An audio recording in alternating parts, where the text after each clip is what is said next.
Broadcasting from the business capital of the world, this is the Podcast Business News Network.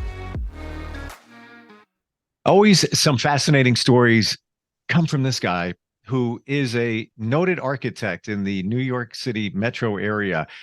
He's also a guy who knows everything about tennis, so much, in fact, that he was a tennis pro way back in the day. We stumbled upon that a number of podcasts ago and been talking about some of the amazing things that happened early in his career, his tennis career, which then pivoted over to the architecture side. He's Mr. John Riggio, and he's back with us. Hi, John. How you doing? Good. Hi, Steve. How are you?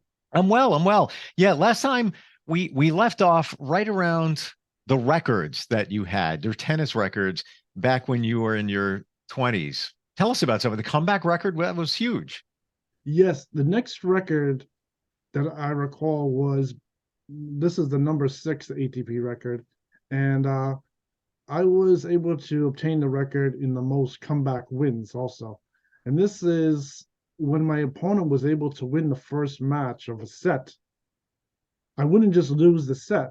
I was very difficult to beat, and I was able to come back and win the remaining matches to win the whole match. I would win the remaining sets, and this turned into be another ATP record. And this is my coach had kept the account on these type of records and told me about it. And this is another record. So not only I was able to win the other record I discussed, the number 5 record of when I get ahead 2 points, I don't lose the match.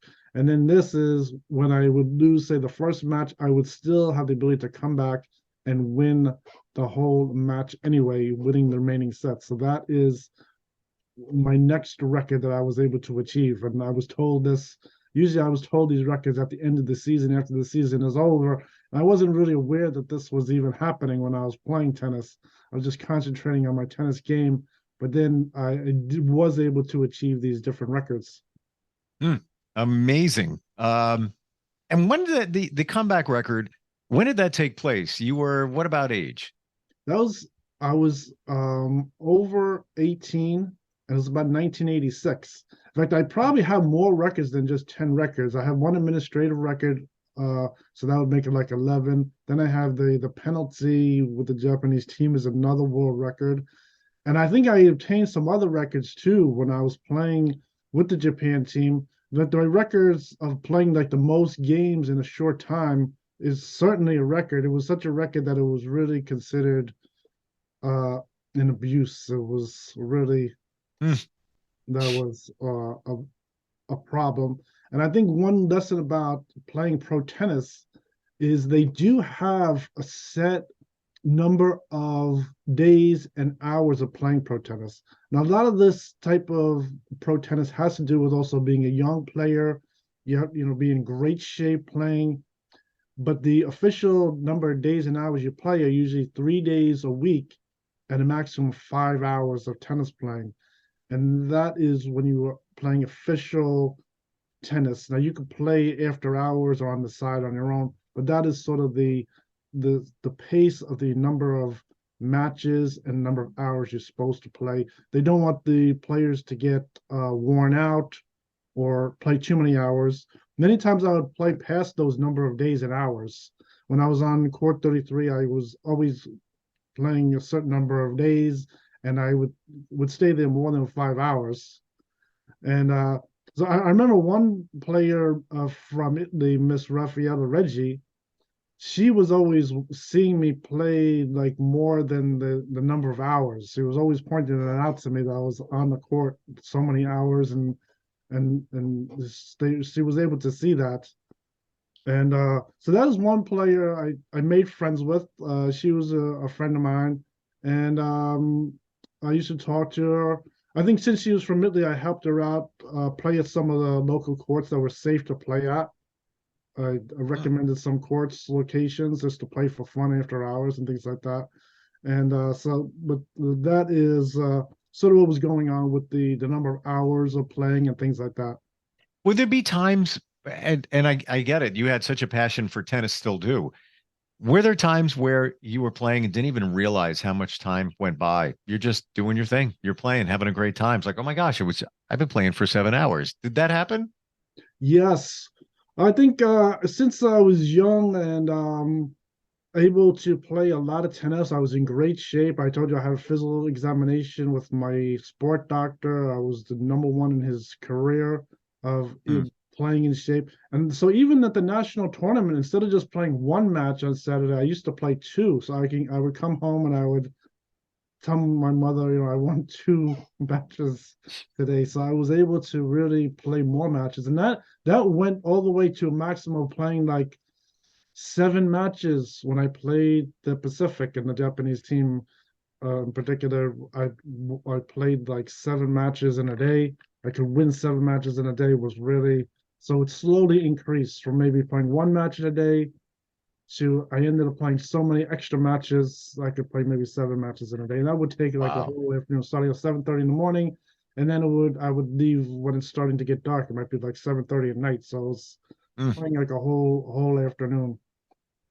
You've mentioned before about acting class or actors playing tennis and how the whole acting thing is very beneficial to the game. Can you tell us about that? Yeah, so when I was playing with the top pro players, a lot of the pro players, they weren't really necessarily big entertainers, but what they were doing was a lot of them were either training themselves with some acting classes, or they really had like a hobby or a side job doing things like acting, live stage acting. They might even meet in like movies or things like that. So they were involved with acting.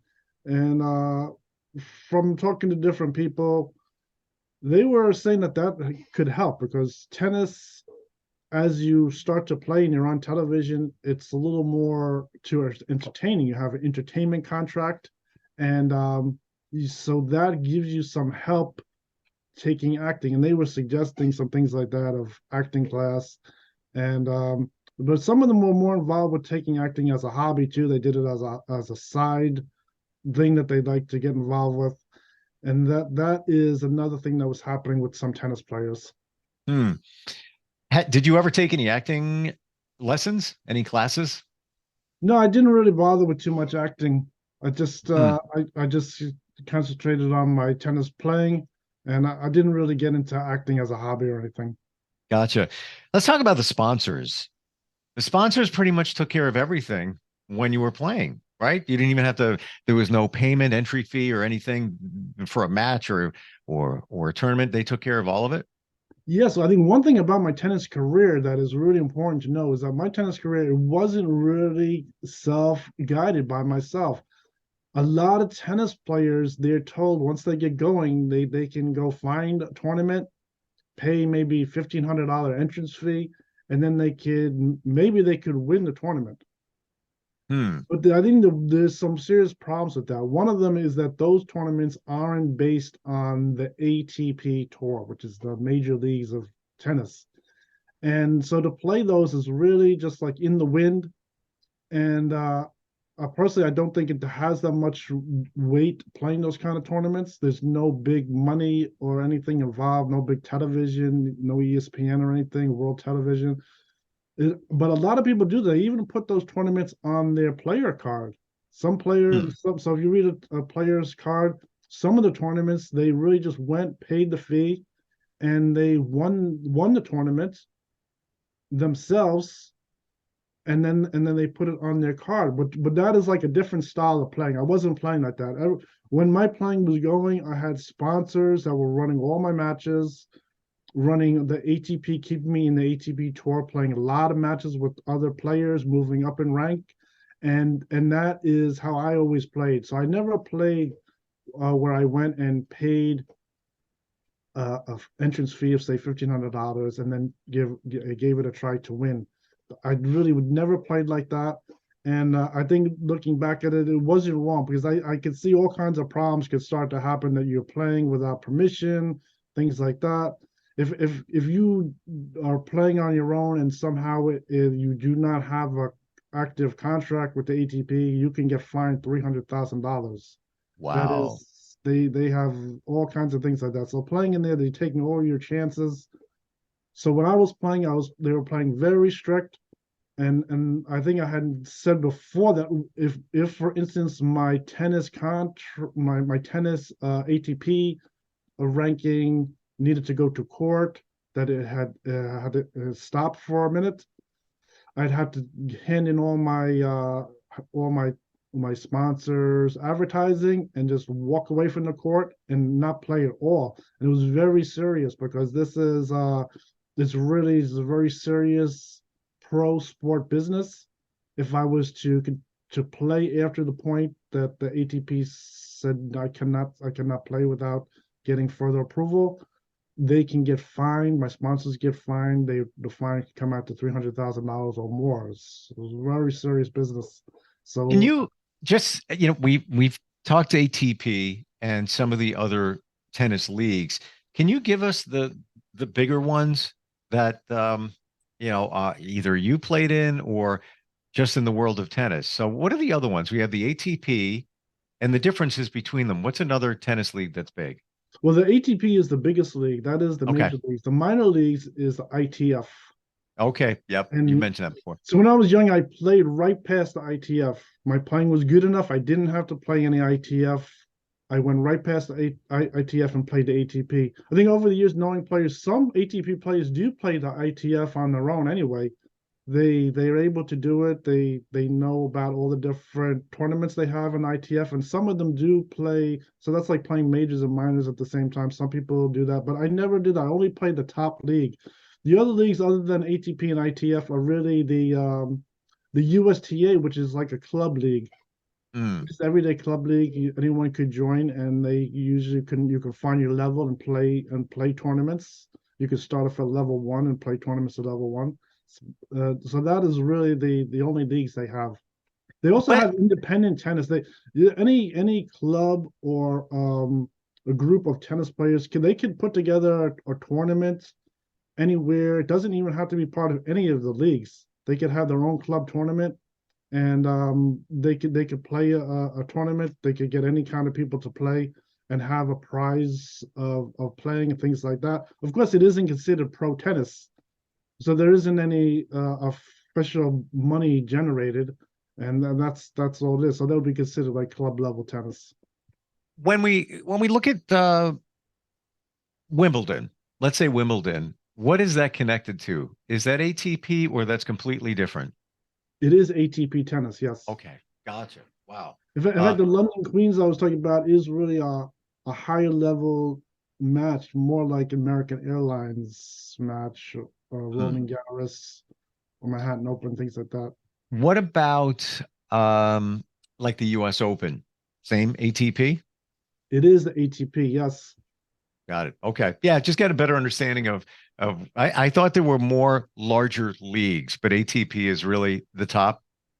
Yes, ATP is the top league, and then I think like from my description of each tournament, I think you get an idea of the different kinds of tournaments.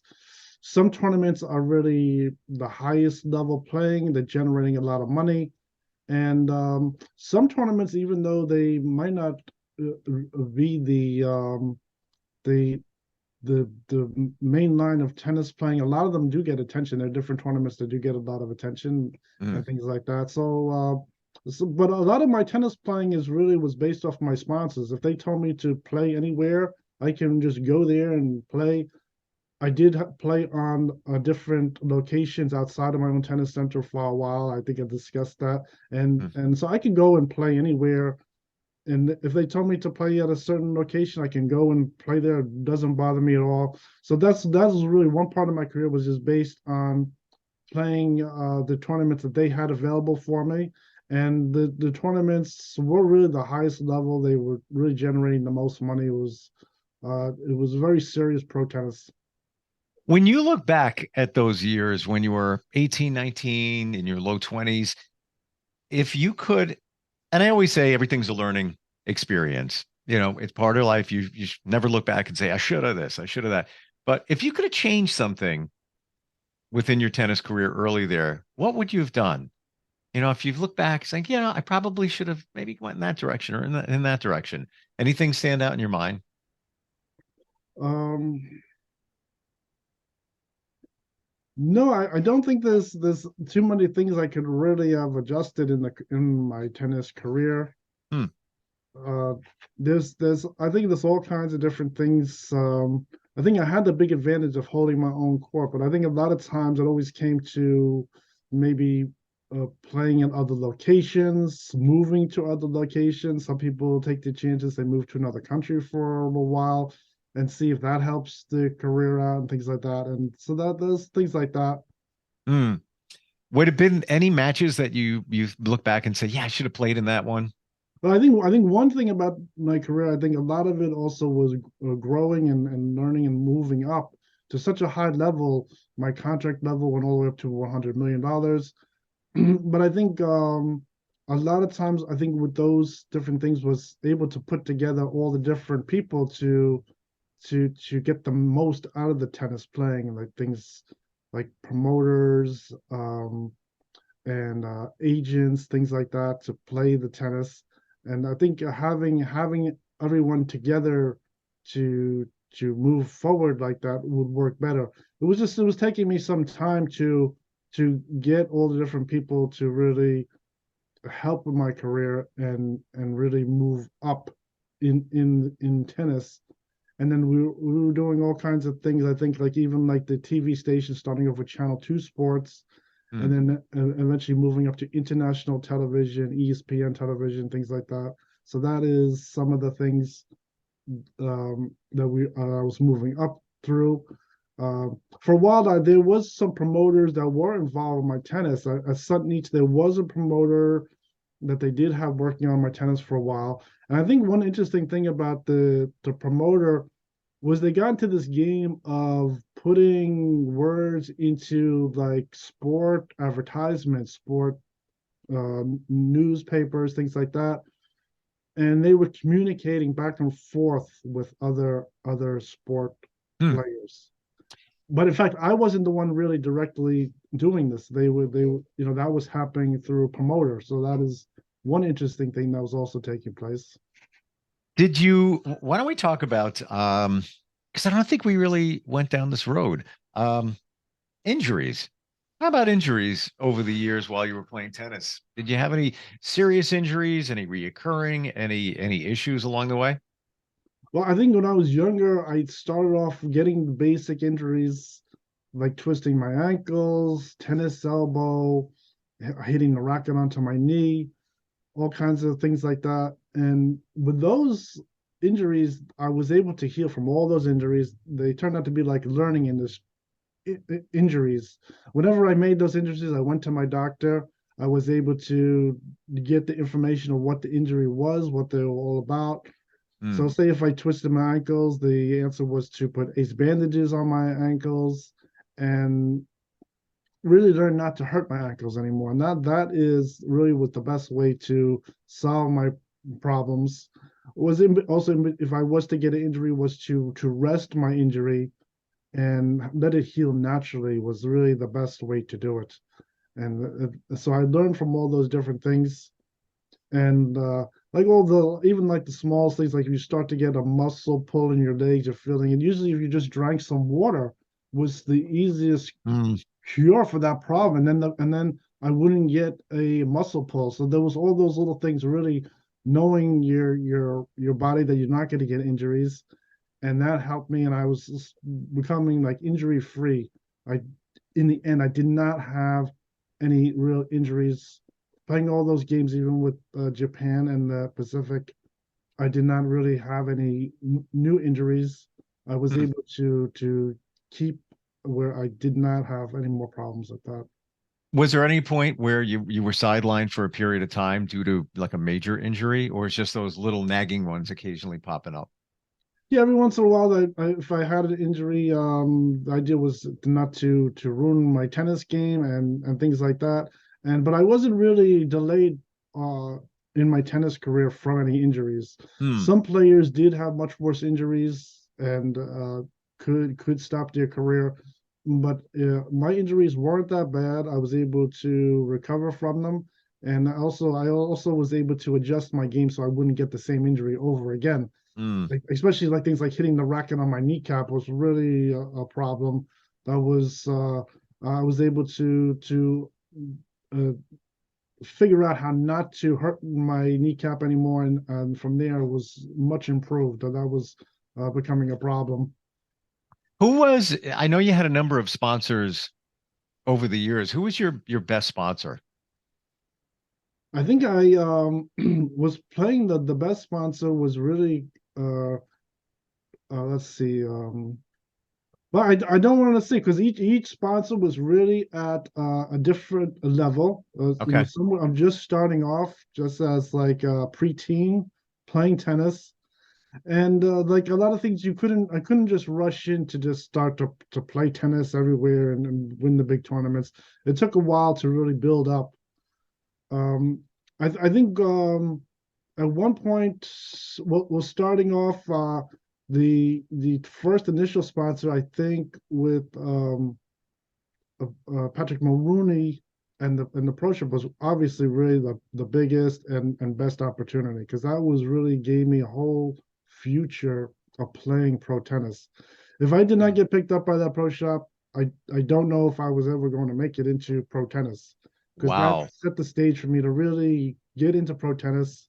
And then the next one with the pro shop was really picking up the two next sponsors were really Prince Racket and then Anthony Cambria, which I was able to sign on with the U.S. Tennis Center. So that is really set the stage. Now, I think otherwise my other sponsors did very good. I think my other sponsors did very good. I think in then it ended up with the Japan team. We had those problems I discussed, and but otherwise things were going very good. I think the playing was very solid.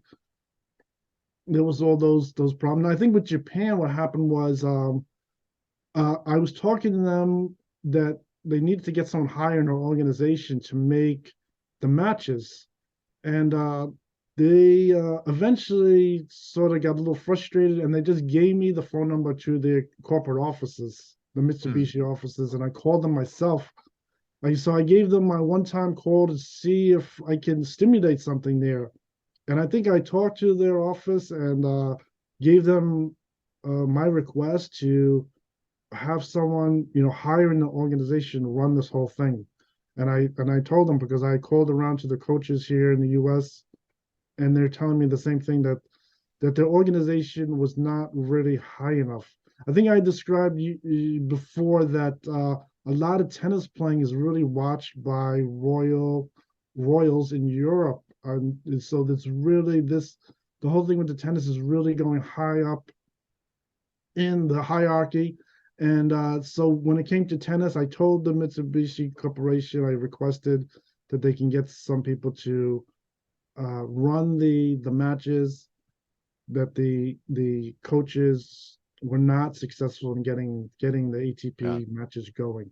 I just very simply asked them that so they could also maybe figure out some other ideas of how to get the matches going.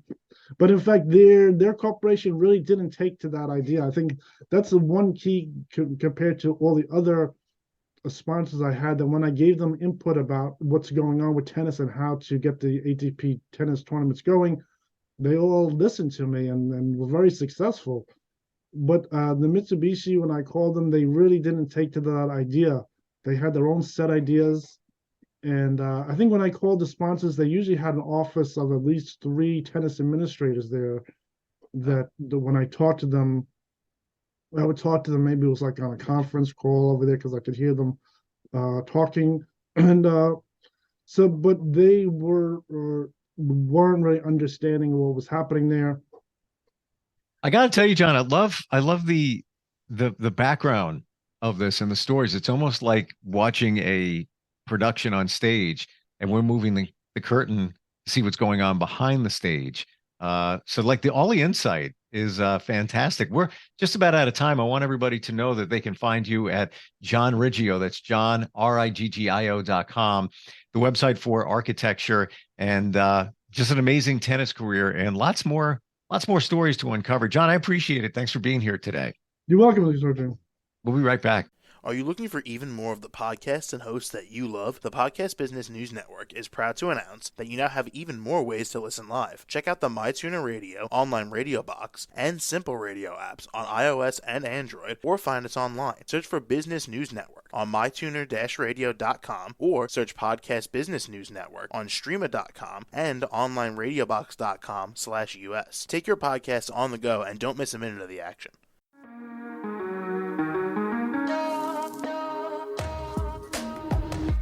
Broadcasting from the business capital of the world, this is the Podcast Business News Network. For nearly 2,000 severely injured veterans, everyday life has become filled with barriers. Day-to-day simple tasks can become pretty daunting. I have to carry my chair up 2 flights of steps or have somebody do it for me. What scares me the most is just the falling. When I'm struggling with my house, I think, to have that one great barrier just knocked down, it's crucial. Home for Our Troops is a wonderful nonprofit that builds a mortgage-free, fully adaptive, handicap-accessible house. And there's no catch. It'll be our very first home that we've ever owned. This is a game changer. This is where your life begins again. We need you to join us in completing this important mission. Please visit hfotusa.org and help build homes and rebuild lives. Because of you, everything's going to be okay.